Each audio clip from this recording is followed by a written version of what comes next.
Hey everybody, this is Carmen Rojas with the Rojas Consulting Group and the Camel Jacket Chat HOA here on Google+.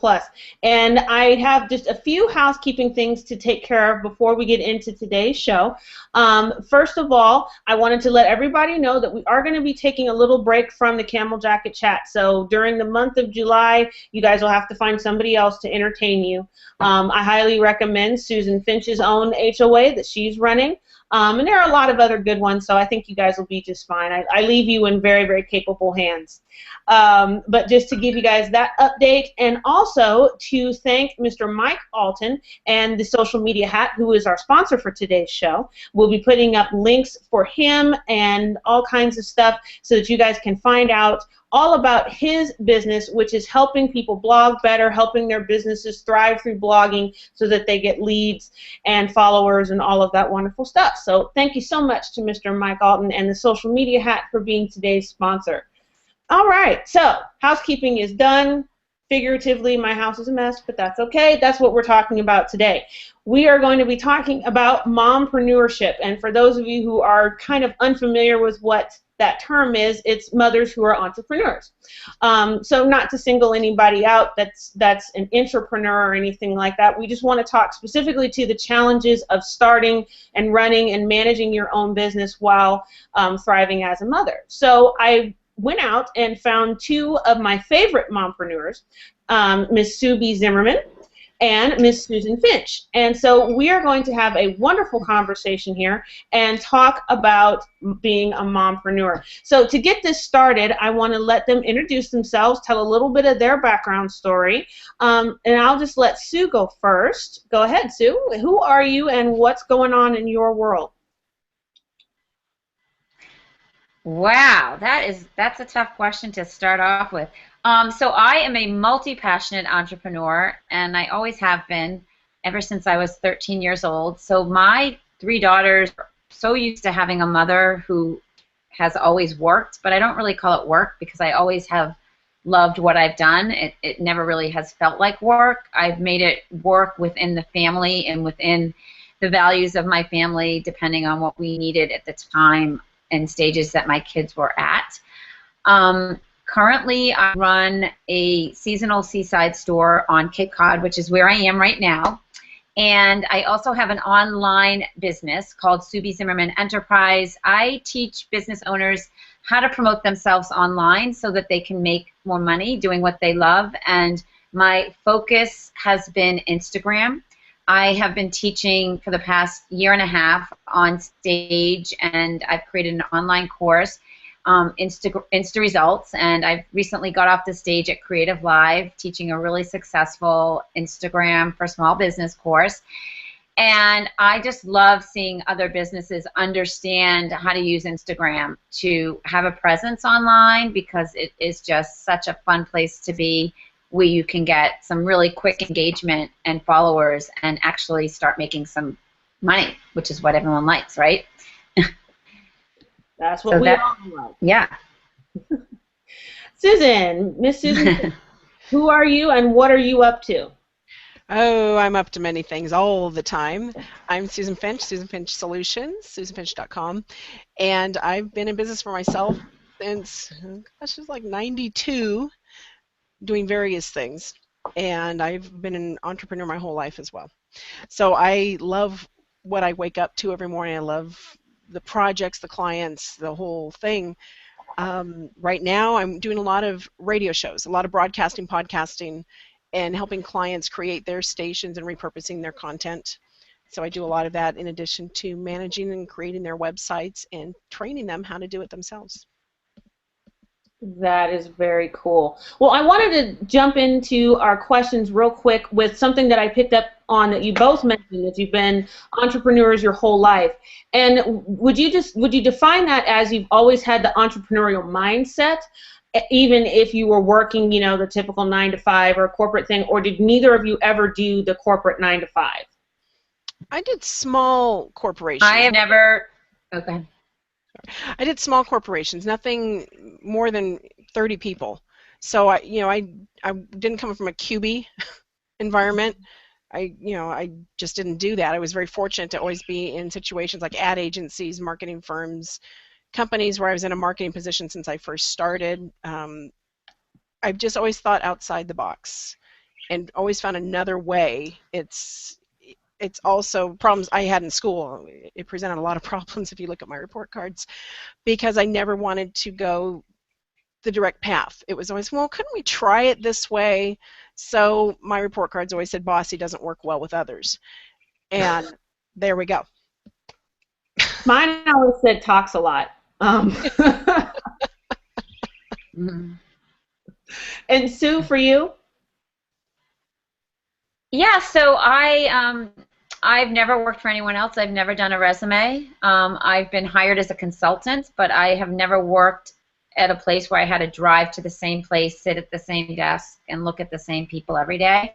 So my days vary day to day, and I think that's part of the reason I just love being an entrepreneur. It's just every day is a new experience, new relationships, new things that I'm learning, and I really never feel like I'm working. Do I have stressful moments? Sure, but if I'm not having fun, I'm not doing it. And I've learned throughout the years to really embrace life full on, doing what I love and loving what I do. And I've had 18 different businesses. So I'm one of those people that knows how to morph and change depending on what the world is throwing at me and what trends are happening and what opportunities there are. I'm really good, like Malcolm Gladwell. I always have my antenna up. I see opportunities that a lot of people don't see before they're presented to most people. So I have this really this sixth sense of knowing how to seize opportunities and really go after them full on and not care or worry what other people think. Mm-hmm. That's wonderful. And I think one of the things that I often tell people is that if you are a true entrepreneur, you're probably a terrible employee, because you can't be a good employee and a real passionate entrepreneur at the same time. It just requires two completely different trains of thought and ways of being that just can't. I don't see how that could coexist within one person. Would you agree or disagree with that, either one of you? I would disagree. You do? I do, because I've had companies that it was mainly because I had a cruddy boss that I wasn't a good employee. But when I had fabulous, nurturing, trusting bosses that would encourage creative thinking, it actually is what helped to build my confidence to be an entrepreneur, to really know I can do this, I can do my own thing. And my first client in my current business was my boss. And he encouraged me to go. He said, do it. Let's just go virtual, and you just do it, and we'll help you get your thing started, and we're behind you, and we'll be your first clients. So that's, for me, that's been my experience, but I come up from a creative background. That's interesting. Yeah, so my store on the Cape is within a community of other retailers in the same, and there's definitely a lot of drama with the other merchants, which I just can't even handle. So I just keep my store and my customers. So I can't imagine dealing with drama and listening to people complain about things that just aren't right for them if they're not happy about what they're doing. So if I were to be working for someone, clearly it would need to be in an environment where people just love what they were doing and love being there.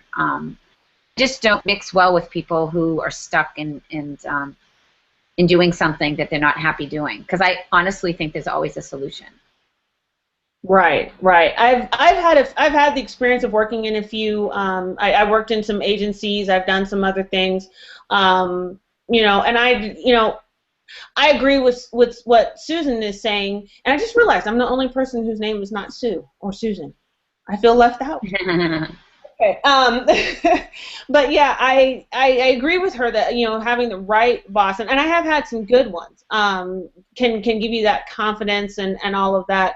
But I just don't think I would ever have reached my maximum potential as an employee. You know, I just, there's a part of me that wants to be the one that makes the decisions and will, you know, good or bad, if things work out, if they don't, then I want to be the one on the line. And I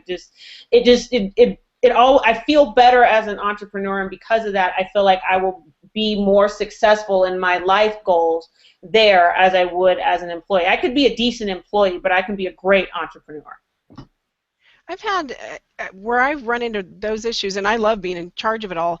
It's when I have to bring in a third party sometimes, or you know, maybe I'm dealing with a high-end programmer, and I'm stuck on the hook because I'm the lead, I'm the one, it's my company, but I hired him on a project. If he doesn't perform or they don't perform, it's on me, and that's back to that control thing. I like being able to know that if I fail, it's because I didn't do something, not because I'm waiting for somebody else to perform or waiting for somebody else to do it. That kills me, and it can kill your reputation too. I agree. Okay, well, let's take a quick question. Mr. Brian Shea has a good one, and I figure we should take this off the top. What about dadpreneurs? Dads are people too. You know, you sure are, but you're some funny people. But I wanted to bring that up because this is not at all excluding dads or men from the conversation, but I think there are some unique challenges that mompreneurs face that are not felt to the same level and as men do. Would you guys kind of agree with that? Go ahead. Who? You can go first. I agree to a point. I think a lot of times, and I run into this, I interview and spend a lot of time with other CEOs that are, you know, women and leaders in large corporate environments and small companies. And the one thing they all agree is when you say that, you know, we have a unique, you know, set of problems, set of issues or hurdles or whatever it is, a lot of them are self-imposed because we've accepted them as ours. So, you know, it'll perpetuate that it's harder for women, it's harder for men, you know, whichever side, when you accept those things as like a self-fulfilling prophecy. It's a mindset. You know, I'm a fabulous entrepreneur, I'm a fabulous business owner, I'm a fabulous professional. I am a mom too. And my husband's dad. And whatever we do, you know, our kids have been brought up since in utero that, you know, this is the family business, this is what we do. But I've never ever thought that because I'm a woman, it's harder for me. I have to learn as a woman to not take on those stigmas, to not take on, you know, those stereotypes and say, no, I'm not doing that today. You're doing it. Somebody else is doing it. I'm going to hire somebody to do it, whatever it is, and make that decision because I'm not going to wear that coat. I'm not going to wear the it's harder for me because I'm a woman thing. It doesn't work for me. And I think that's what's helped me enjoy, you know, a lot of just some amazing clients, men and women, in a corporate environment because they also have that same mindset that's all about just your performance and your skills. What do you think, Sue? Is it harder being a mompreneur than it is being a dadpreneur? I honestly don't have an opinion here because I haven't experienced being around any dads who are running a business and with challenges. It just hasn't been presented to me. I just, in my household, it's just what I've always done, like I said, so I haven't really experienced challenges. My husband's very accepting of who I am and what I do and how I do it, and we're a great team, and he gives me the freedom to do what I need to do, and he's there for me when I need him to pick up the pieces, so I don't have anything negative to say about it, really have much experience in that area. Mm-hmm. Yeah, and I don't think I don't think it's necessarily that's a negative, or you know, I don't mean to single out, you know, and try and create a distinction perhaps where there's not, but I do think in statistically, and I don't want to belabor it because again we don't want to put it out into the environment that there is a problem, but statistically, you know, women, when we go before, you know, when we try to get financing or something like that, you know, there are statistics that would tell you that women face different challenges with, whether you're looking to a venture capitalist or some kind of a financial institution and getting your businesses funded. Statistically, that's there. And like Susan says, I imagine a lot of that is a self-perpetuating mindset. But statistically, it would appear that that's the case. So, it's interesting. I know me personally, if I ask myself that same question, I think my experience is different because my children are so young. You two have children who are a little bit older than mine, but at 7 and 3, they're still very dependent on what mom does and want mom's attention, and mom has to be much more hands-on and involved. And so the pull, Dad, my husband's great with them, but he can come and go, and they're okay, bye, see you later. When I leave, it's crying and fits, and so it's a little bit of a different dynamic, I think, when the children are younger versus when they're a little bit older, and the pull that it puts on mom. That's absolutely. I don't think I could be running the kind of businesses I'm running now if my kids were your kids' ages. To be honest, when my kids were little, I was teaching art classes in the house and doing little camps in the backyard. I, again, always figured out what to do with what worked with my family. So the pull from the kids was just too intense, but I needed something that I called my own, and so I always figured out what that would be. But the space that I'm in now, where it requires so much of my time daily, attention, and especially in traveling a lot as well, I never would have been able to do this when they were little, nor do I think I would have wanted to. It would have been way too stressful for my marriage. I think that's it, though, too. I mean, I had kids because I wanted to be with them all the time. We moved to Oregon, so I didn't have to farm out my kids. I wanted to be able to stay home and be with them throughout the workday and train them to be with, how it is to be home during the workday. So we're here so we can volunteer at the schools, so we can do all that. But that's a choice because I want to be there with them. I don't feel that I have to. I'm excited to do it, and it's definitely a total decision from the very beginning that we both made. It was, we're going to do something from home, so one or the other. Because I bailed all them on them all the time now. I mean, I just let them. It's like, you got your dad. Goes to the dad, and if he's not busy, he's there. I don't even know. I'm waving them off. I'm whatever it is, they're on their own. So I'm blessed to have that. I have an ex-husband, and we didn't have kids, and he was worse. I did it all. I had to do more then than I do when I have 2 kids now. So that's kind of it too. Those the 3 of us are blessed. We have good partners, and that makes a huge difference. Hats off to the women that are doing this on their own as a single parent. Hats off to the men doing the same. I don't know how you do it. I know we all rise up to whatever we have to do. But thank God I have somebody, and wow, I picked right. Because I am encouraged to create and grow new things. I don't have as many businesses as Sue does under her belt. Good grief. That's fabulous. I haven't done that. I don't have the brain power to think of that many things. It's like, I'll just stay doing this. It's still working. But I love how Sue's business has evolved from where her needs were, and not just her kids' needs, but your needs. You wanted to be with them. And how cool that you were able to create something out of thin air, make it fit your lifestyle, and then at every phase it sounds like you've been changing it to bring it along with you and with them. And that is so the entrepreneurial spirit, that to be able to ride with it and not be afraid to make that shift. Hats off to you. That's so cool. Thank you. Yeah, it's just well.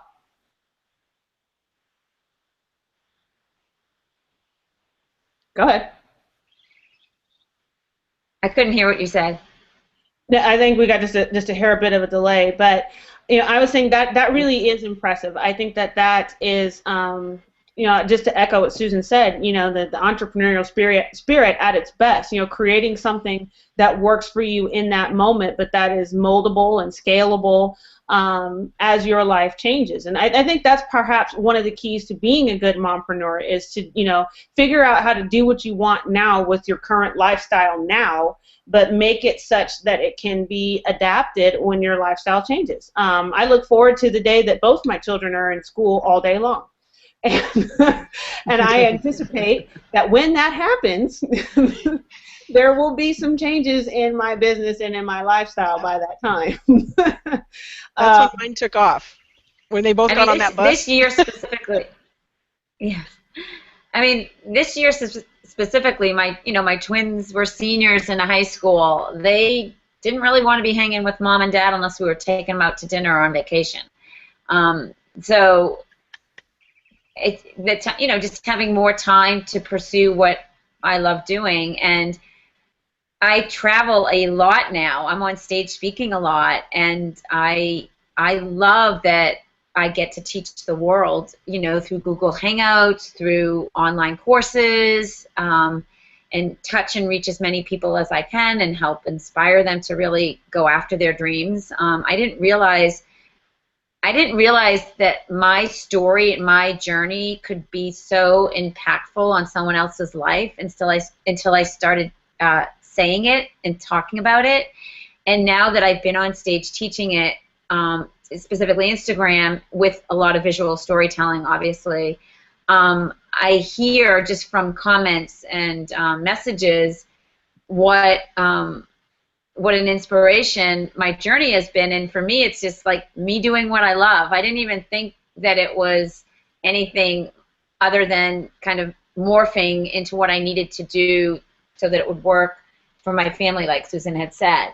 And also having the support of my husband all the time is absolutely amazing. And my daughters, for me, I've made money in all my businesses. I had one that was somewhat of a failure, but I was on QVC. So the fact that I even got on QVC was a success in and of itself.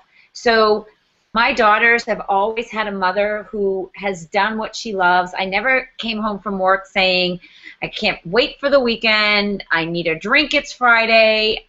I don't look forward to the weekend. But it's not like I'm living for the weekend or thank goodness it's Friday. I say, for me it's not. It's hashtag follow Friday and celebrate all the people who I've met during the week who are awesome, whether it be on Twitter or Instagram. It's not thank God it's Friday. It's just like, this is who I am and this is what I do. So in raising 3 daughters specifically, for me, my success is being a role model, one who basically says to them, don't go and get a job, go make a difference and do what you love.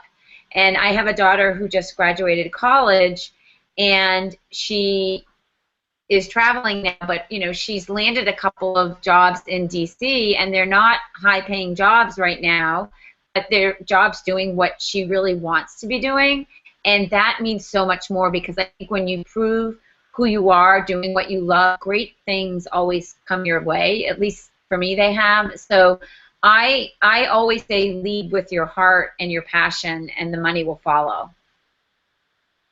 That's great. I've got to break that down into hashtag bites. There's a book that when I had my gallery, there was a book that we read, and it was do what you love and the money will follow. Same type of thing. It's not a new concept, but boy, does it still work. Yeah. And I think the hardest thing, though, sometimes is digging in to see what you really love rather than what you think you should love or what you used to love or what other people think you should, and really identifying the elements. It might not even be the path that you take to get there. Maybe I like to be creative, but it doesn't mean I have to be an artist, a painter or a sculptor. Maybe I'm creative doing other things. And so to find what those non-negotiable things are to bring you happiness in your daily work life. What do you need so you don't leave the day feeling empty or drained? What fills you up? And then create something that lets you do that, because your kids will see that. They'll see the passion in what you do. They'll see your joy. they'll hear you, they can't help, they hear us create out loud. They hear us talk about ideas and flesh them out. And when they fail, they really aren't a failure. It's like, that path didn't work, let's redirect. And to teach them that positive, that positive method, I think is a great way to allow them to create with more freedom and to create with more success, so that they see there isn't a right or wrong, it's just different paths. Well, and I think another thing that we get to teach our children through our entrepreneurial paths is that failure is not the end. You know what I mean? You may not achieve whatever goal it was that you set forth, but it doesn't mean that it's the end. We're not devastated and crushed. I mean, it's okay. Well, that didn't work. Let's figure this out, and we bounce back up and we figure it out. And I think that's an important skill that we teach as well. So I wanted to bring up real quick from Laura, who it's a little bit lengthy, not all showing up, but she agreed that it gets easier as the kids get older, and having friends and family around that is helpful to you is a good thing to have. So she's echoing what we said. Actually, I think she said it maybe a little bit ahead of us, but thanks, Laura, for that tip. And I know there are a lot of women out there who perhaps don't necessarily have all the family support that they wish that they had, for a lot of different reasons, and to a lot of varying degrees. I know me personally, being a military spouse, we move so frequently that we're often far, far away from family. So while they support from a distance, there is no grandma that comes and picks them up, or cousins that they go play with on the weekends, or something like that. And that does make it more difficult, but not something that's, again, it's not insurmountable. It makes it a little bit more challenging sometimes, but that's just kind of our situation. Next question. So we'll move on and we'll jump topics real briefly here as we reach the bottom of the show. We're about 30 minutes into the Camel Jacket Chat. Today's show was sponsored by Mike Alton's social media hat. I encourage anybody and everybody who needs some help with the blog to contact Mike. He can get your blog rolling and start getting the clients and the leads and all of that to follow just from doing the right things with your blog. So hats off to Mike. Mike and I, we're halfway through the show, so he may have about 2 blogs written by now. So hopefully, we'll have about 3 or 4 blogs coming out of this. So please make sure and follow up with him. We'll post links at the end of the show for anybody that's interested in the social media hat. So here's a couple of things that have come up in the room, some more people who are echoing what we see. If the money doesn't follow, remember that you still did what you loved. That's a good point. And also our good friend Manny, lead with your passion and the money will follow. He agrees with you, Miss Sue. One of one of my favorite Oprah-isms, and I don't remember exactly when she said it, but she said, find the thing that you love to do and then figure out a way to get people to pay you to do it. And I don't know why, there's probably jillions of things she said, but that one in particular tends to stick with me. And a lot of the challenges in finding out what that thing is that you love. And then once you do that, finding a way to get people to pay you to do it, that's the second step, not the first. So a good question that I wanted to ask, was there a point for either of you where you felt like it got easier? And we may have talked about it when the kids got older, but was there kind of like a breakthrough moment when the heavens opened and the storm clouds cleared and it was just like all of a sudden things went so much smoother? For me, when my daughters actually kind of validated what I was doing for a career, mainly my latest business where I'm teaching social media, they didn't understand how mom could be making money teaching Facebook or Pinterest or Twitter, and they questioned like if I really knew what I was teaching until I started teaching Instagram, and then they kind of saw how quote unquote famous, if I was getting online, or what other people were saying, or what their friends were saying because their parents were saying something. So my kids didn't take me too seriously, is my point, until like when they asked for some extra things that weren't things I normally say. Yeah, we can go get a mani and a pedi, or we can go shopping together, and yes, Mom will pay. Did they realize that with my passion for teaching and doing what I loved came compensation, monetary compensation, which I was happy to celebrate in various ways with my daughters.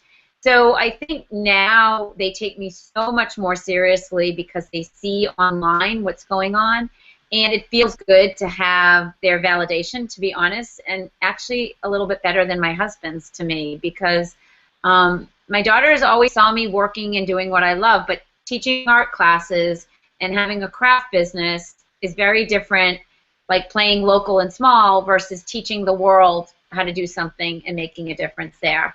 So for me, that has been really heartfelt and special as a mom. That is special. When the kids get behind you, that makes it all kind of worthwhile. Susan, what was kind of your breakthrough moment? Well, I have a nonprofit as well. And so my breakthrough moment with them was watching my kids share with their friends, telling about what I do. That we make. My mom started this organization. They make blankets for kids that are ill and abused across the country, and I help. And when they asked if they could record videos to make other kids volunteer, that told me that they were in, and that they understood what I did. They saw the value of it, and they wanted to help. And even more than my business, my business, yeah, they get it, and they understand. They still shake their heads at people paying me to do this as well. But the nonprofit, because that speaks to the compassion, that tells me that they are aware of a world outside their own, and that's what did it for me. And when I hear them tell their friends about some of that type of thing, and the pride in their voice, and that it's something that our family does, I love that. So I have constant validation from them and from my husband. He's very quiet about it, but I have to tell you, my brothers, I have 4 big brothers, and one of them, I guess one of his friends mentioned to him something about the nonprofit and my business, and he said, I had no idea what you did. So I had no clue. Mm-hmm. And then I looked you up online, and oh my God, I'm so proud of you. I'm so proud of all these things you were doing, and I'm prouder yet that you don't throw it in all of our faces and ask us to pay attention to you and ask us to do this and go support my business and blah, blah, blah. He said, you're just doing it, and you're succeeding. And he said, I can't even tell you the pride that I feel to have you as my sister. Aw, that's so sweet. That is beautiful. Yeah, that means a lot coming from them. That's a beautiful thing. When other people, when the people that matter to you start taking you seriously and validating all your hard work, that really does make it that just makes it so worth it. And then Manny had a statement. He says, come up. It's a sad statement on culture when it takes the money to validate our decisions. And that's the other side of the blade, where people do what they don't like for large sums of money. That is definitely unfortunate. But I think, I don't think there's any amount of money that would replace what Susan feels, now that her brothers have kind of validated her experience and are, proud of her and have told her that means more than any large sum of money to her. And so that's really a neat thing.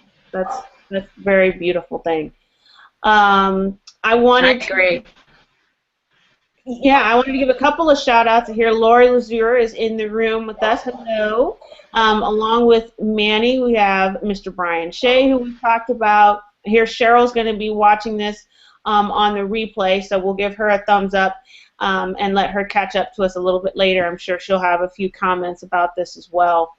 I wanted to bring up another question that we had, and this would be, what would you recommend to a woman who is considering jumping into this kind of a lifestyle?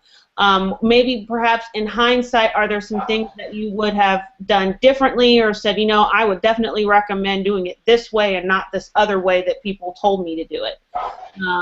And Susan, I'll let you go first on that one. I don't think I'd change a thing.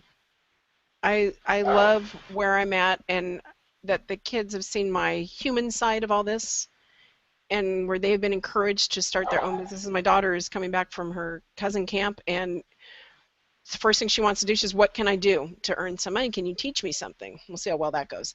But, you know, I have tasks for her because she's very adept at social media. She's great at typing. She's good at writing. And I am. At 12, I'm going to give her a shot on some things. I have some little projects, and we'll see how she does. And my son sees that, you know, he can earn money doing mundane tasks that nobody likes to do. He likes to do filing. He's really good at it. So he does all of our family accounting and filing and receipts and stuff for taxes at 9. So I wouldn't change a thing. I love that we flesh things out loud. If I had to do one thing, it'd be to, in a more elegant way, to let them experience my bad moments and bad days, and that I would handle them a little more elegantly, rather than jumping up and down, as I can be prone to do, and just spinning around the room and just going, ah! When I lose it with, you know, a bad choice in a client. It's not pretty sometimes, and they all flee for the outside. Other than that, I like them to see that I have bumps as well, and that I can recover from them.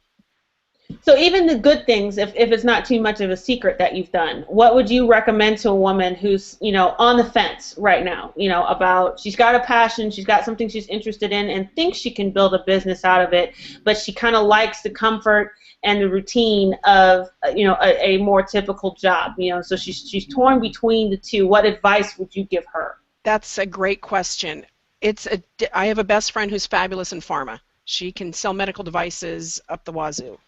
She's great. She could never work for herself. And the reason why she had to make a decision is she disciplined enough. And you have to dig deep and know, are you honest enough? You know, can you be honest with yourself enough to know, I am not disciplined enough. I do need somebody else over me to help prod me along, because I'll go do something else. You know, I go for the shiny, I'll get distracted. That is the biggest thing. Can you be disciplined enough? Entrepreneurship is not for everybody, and that's okay. You know, it doesn't have to be your answer. That doesn't have to be your next step because you're great at something. There's no obligation to do that, and you are no less a success by not choosing to be an entrepreneur. It's, where are you going to be most comfortable at night? Are you going to be comfortable putting that on the back shelf all the time? And if that's not okay with you, then you do need to take some action. But I highly suggest hooking up with, whether it's a SCORE group or some of those, if you've never had your own business, make sure you have the basic pieces to running a business in place. If you're not doing your bookkeeping, if you're not doing the accounting, if you're not doing the business plan, have some money set aside that you can hire somebody to help you with it. Because starting out on the wrong foot, you know, can just have you going spiraling down the staircase in the silky sleeping bag, you know, head first, and crashing into the wall at the bottom. And that's not good. So, you know, first sit. Can you be disciplined enough? If not, then you're done. That's it. That's not your path. And then you go into the other questions. Where will you be happiest at the end of the day? Good point. Sue, what do you think? What would you tell that lady who's on the fence right now about getting into an entrepreneurial lifestyle? So I just want to state kind of a little bit about my journey, because I think it might help answer this better. I graduated from college with a degree in nutrition and had a job lined up in Virginia Beach with my college roommate that fell through. So I was doing what I loved at the time, which was hand painting clothing. And I was able to actually make some money. I rented a push cart, I waitressed to pay for the rent, and ended up following, you know, my passion, and the demand for what I was painting ended up being boxer shorts. And I ended up turning in this little hand-painted business into $1 million business when I was 22, hand-painting boxer shorts that we then silk-screened and sold across the country. So I didn't even plan on being a rock star entrepreneur, but I did know how to seize opportunities that were in front of me And again, I'm going back to this. It might sound trite, but I was doing what I was passionate about. So I've also had the good fortune of having people steer me in the right direction. My dad was an entrepreneur and helped me. I did not have a business. We did not have a business plan, but he definitely helped me with securing a line of credit so that we could buy goods to sell, so we could get receivables. And I learned very young business, but also how to be super resourceful and reaching out to people that would help you without having to pay them. And so I've taken those lessons along the way into all my other businesses. And at the time, as you know, there was no Google back then to figure everything out. It was like you needed to have people on your team and people that really cared about you and loved you. So at this stage in my life, I am giving back by mentoring so many young entrepreneurs and really pro bono helping them however I can, because I really wish I had a mentor, a business mentor, when I was younger. I think when you have someone on your side that does not have an ulterior motive to your success, it means so much. And I think the more we can shape young people to be happy doing what they love and really helping them along the way, I think the world will be a better and nicer place. So that's kind of my little selfish mission. I don't even know if I want to call it selfish, but just, you know, my give back from my successes. And I honestly, I have never been stuck. So I might not be the right mompreneur to be asking what advice would you give, because I never was, you know, I'm not a perfectionist, so I'm into progress, not perfection. I'm into asking for permission, forgiveness, and not permission. I know how to make things happen and ask the right people and be around the right people. So I don't get stuck ever. And that's how I've always been. So I think knowing now and hearing from other people that they have been, that's kind of not normal. So I'm trying to teach and coach people how to get unstuck so that they can actually just get things done and move into happiness. So I don't know if I'm answering your question. I just wanted to give a little background on my journey, because I just am one of those entrepreneurs that, you know, live by my gut and follow my heart and really lead from a place of giving.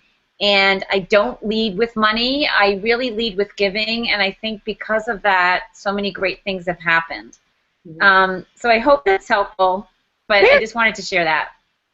It's very helpful, and I think you're exactly the right mompreneur to help answer these questions, because I think there's one of the things about entrepreneurship, and particularly mompreneurs, that we all come from so many different angles of perspective.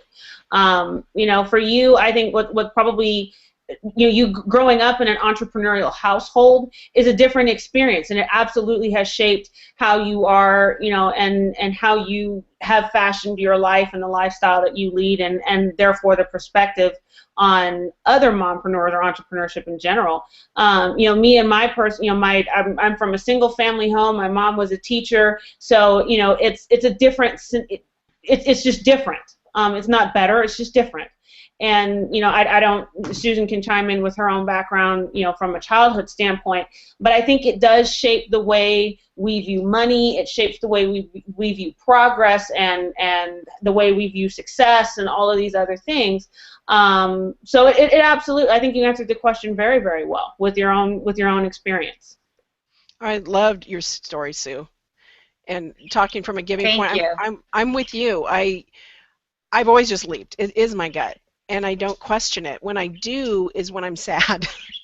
If I sit and think too long or listen to the bugs in the ears and the naysayers, I know when it's right. I know when it'll work, and I just leap forward. But you're right, coming from a place of giving rather than saying, oh, you know, got to make this much money. I know my nut, and okay, that's fine. Yes, I have to do that. But it isn't all about the pile. It's not about piles of money.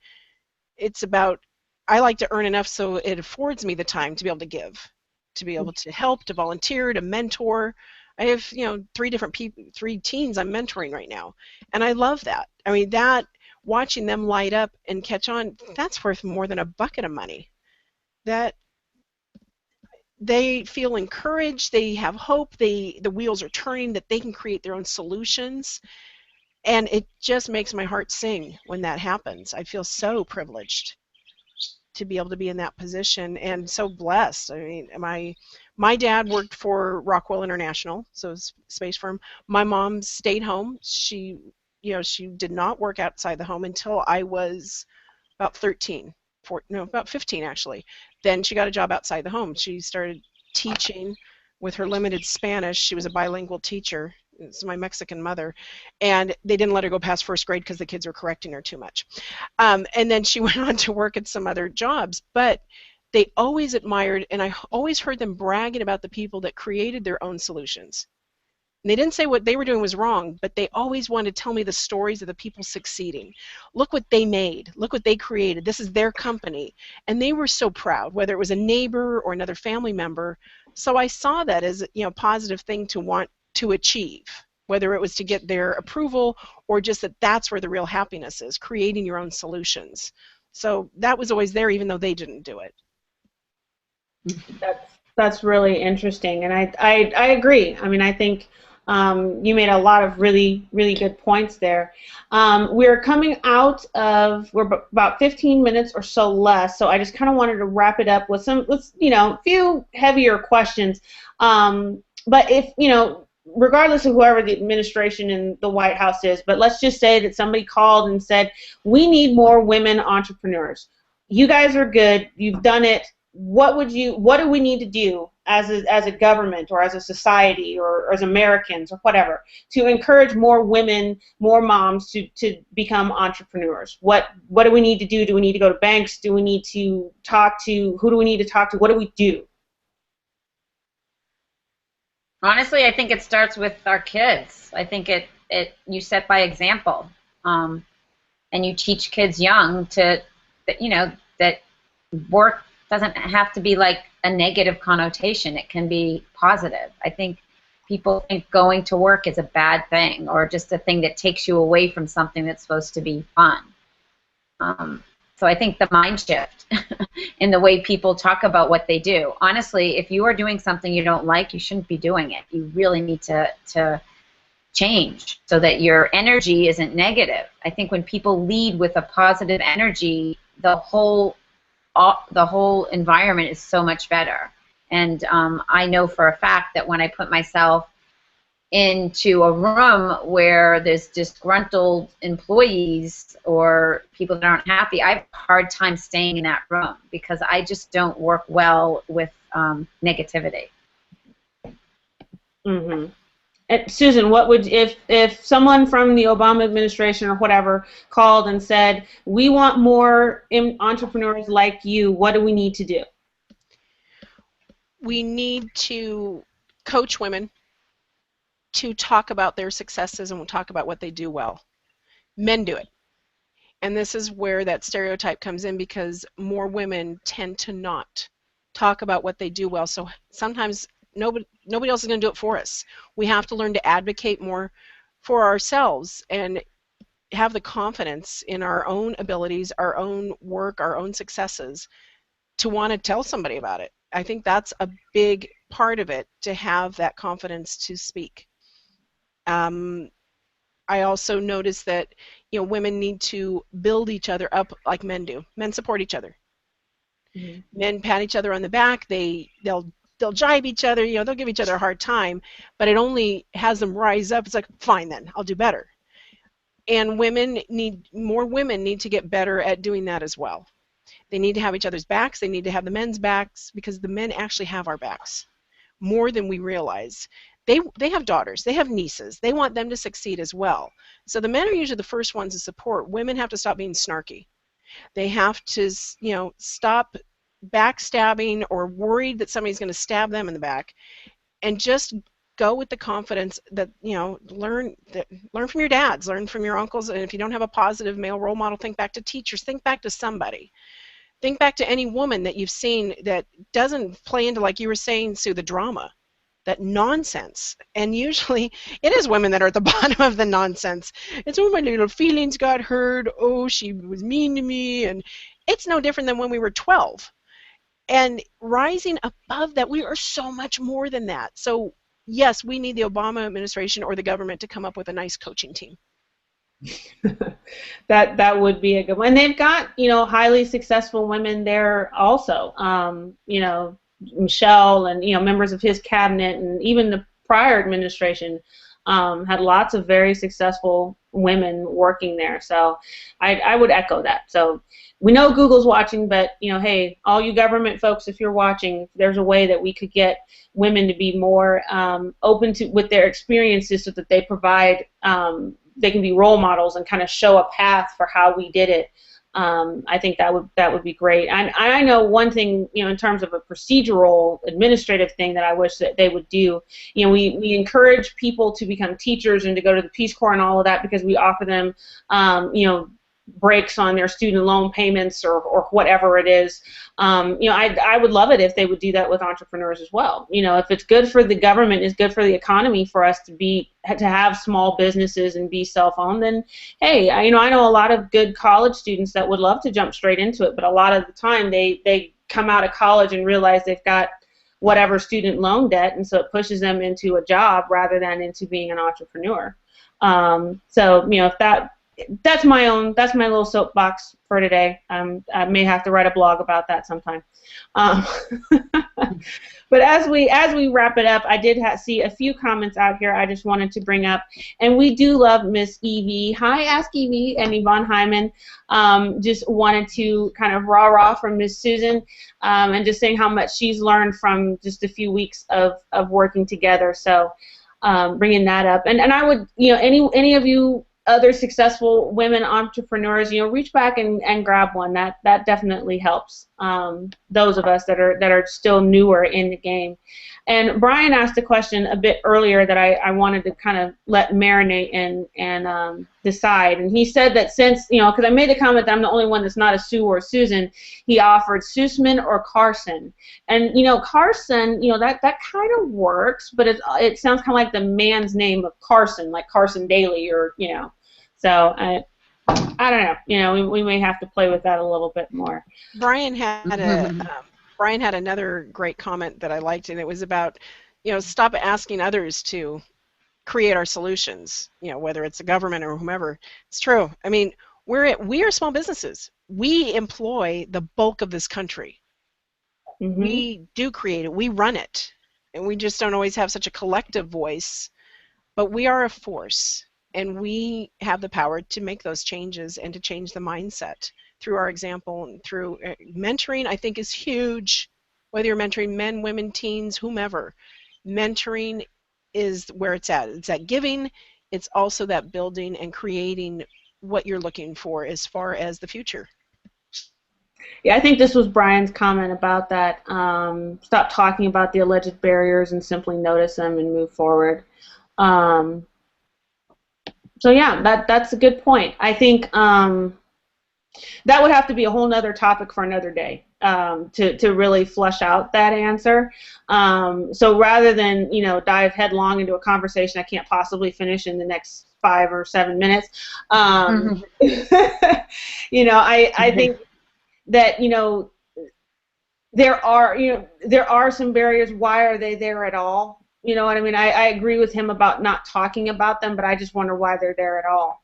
Not letting them stop you, I agree with that. But again, to not get into a conversation, I don't think we would have any chance of finishing in the next 5 minutes. So, so I wanted to rather spend the last 5 minutes talking about the two of you. If you guys have any shout-outs, anything that's going on with your businesses that you think this audience needs to know about, we've got a few more minutes left. So Sue, if you want to hop on first and let us know what is going on with you and how we can help support you.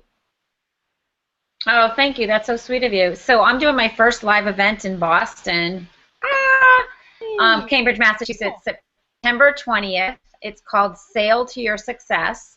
I'm super excited because I have John Jantz as one of my keynotes and Nathan Latka as another, and Chris Brogan is coming to do a book signing, and I have 10 amazing other speakers all lined up to do workshop environment. So if you are a business owner that wants to get your business to the next level, conference is not for people that are just starting out. I'd love to have you in the room. It's for about 100 to 110 people. and tickets are selling fast, and I can give you a link to get a ticket. I'll get that in the show notes, I guess. Please do. And yeah, I'm really looking forward to it. I think it's going to be super fun, and there's going to be a lot of great people there. And yeah, so that's my big shout out. And then only because you're supposed to be working on it the most 3 things at once. So that's number 1. Number 2 is I'm writing my book. It's called Get Your Hashtag On. How to get really hyper focused in your business. And the third one is I am relaunching my Insta Results course called Insta Results 2.0 because Instagram has some new fabulous features that I want to update the course with. And that's super exciting too. So those are my big 3 projects. But anyone can find me. I'm one of the lucky few that have my name consistently on every single platform, Sue B. Zimmerman. So just Google me, you'll find me anywhere, and I'd love to have you guys circle me and check me out, and especially come follow me on Instagram. Great. Thank you so much, Sue. And Susan, what's going on over at Susan Finch? Well, Susan Finch is quite busy. Thursdays is radio day, so I have a broadcasting network, online broadcasting network that I am a co-producer of. That's SLMA Live, and you can go to theslma.com to learn more, theslma.com, or slmalive.com for the replays. I'm also a director of that organization, which is a Sales Lead Management Association. And what else? My nonprofit, Binky Patrol, keeps me quite busy. I just launched 2 new chapters this morning, and they are over on the East Coast. That's binkypatrol.org, BINKYPATROL. Talk about strategic volunteering, guys. Anybody can make a blanket. Anybody can make a difference. It just takes one person to touch the life of another. So that's the other thing that I do, and you can always find me at susanfinch.com. I'm always busy coming up, spouting off with some idea, some opinion, some tool, and staying up with my clients and all of their needs, graphic and web-wise. So thank you so much, Carmen. What a pleasure to be on with you.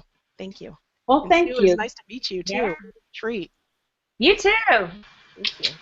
Yeah, great. Thanks a lot. I appreciate it. This was excellent. I've had 2 hangouts in a row that have had like some really just what in the world type things go on, and so to have one that was just nice and everything went the way it was supposed to go, I'm just those don't happen all the time, but I'm so appreciative of the 2 of you for this one that did roll off without any major hitches.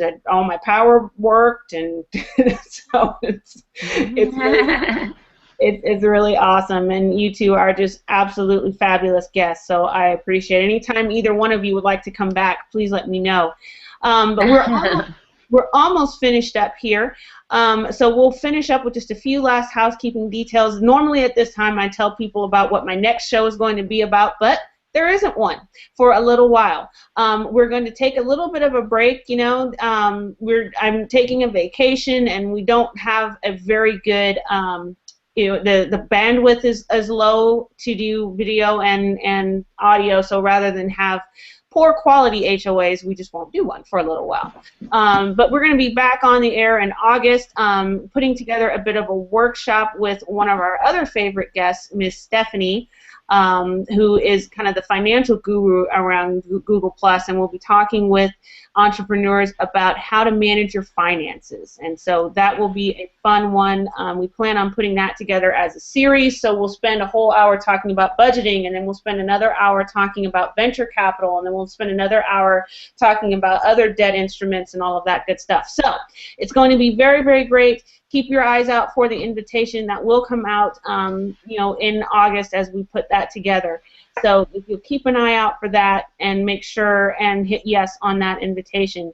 I also wanted to encourage people to check out the Compass Network. It is my newest project. It is it's a website that allows HOAs to be streamed in a social media free environment. So what you're getting is the ability to watch an HOA without necessarily having to sign into Google Plus or any other social media. So it opens the doors to any HOA host. We are recruiting. We have a couple of shows today. We did some yesterday, and it's going quite well. So any of you out there that want to hop on, we welcome you. Go tell your friends that they can watch if they're fussing about Google Plus, they can watch it there.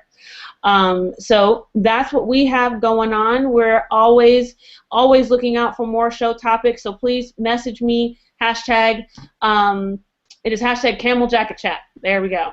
So thank you so much. Thank you to Mike Alton and the Social Media Hat for sponsoring today's show, and we'll see you guys on the flip side. Thank you for watching the Camel Jacket Chat.